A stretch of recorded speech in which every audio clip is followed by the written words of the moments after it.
Ko te amorangi ki mua, ko te hāpai o ki muri. Ko te ope kātua o Aotearoa tērā e noho whakatihi ana i te rānei ki te hākari i muri ake i te tangihana o tā Paola Reeves. I reira, arapaira tāwhai. Koinei te oranga o te tangata, he tohu o te manaakitana. We have roast pork with gravy, we've got glazed ham, we've got 1,000 Scotch fillet steaks, then there's heaps of seafood. Koinei katoa mo te huna poroporoaki i te taona o te mate. Ara kua kotahi mai te ope kātua o Aotearoa, ara te taua moana, te taua rererani, me te rahi o nā titu matauena, hei ringawera ki te whānai i te iti me te rahi.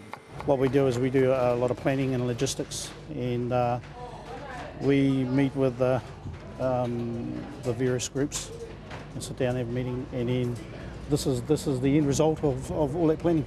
E whārā tau i konei e whakapau wera ana ki te whāna i ngā manuhiri a tā Paul Reeves. He tēnā pai te mahi, he tēnā ro o ngā haora katoa, e tēnā ngenge a hau me ngā stewards katoa.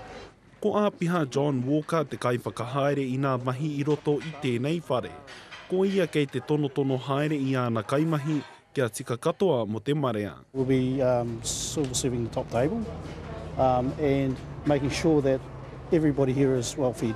He neke atu i te rimarau tāngata e whakapai tiana ka haumai ki roto i tēnei whare.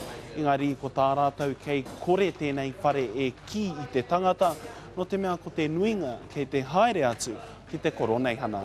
Engari, aha koa te nama, kua riri katoa nā ringawera. It's been a long week, but we've got through quite well. Ina te mahi herana tira. Koinei te whakatairana i ngā mahi e ki tea nei. Tāpara tāwhai te karere.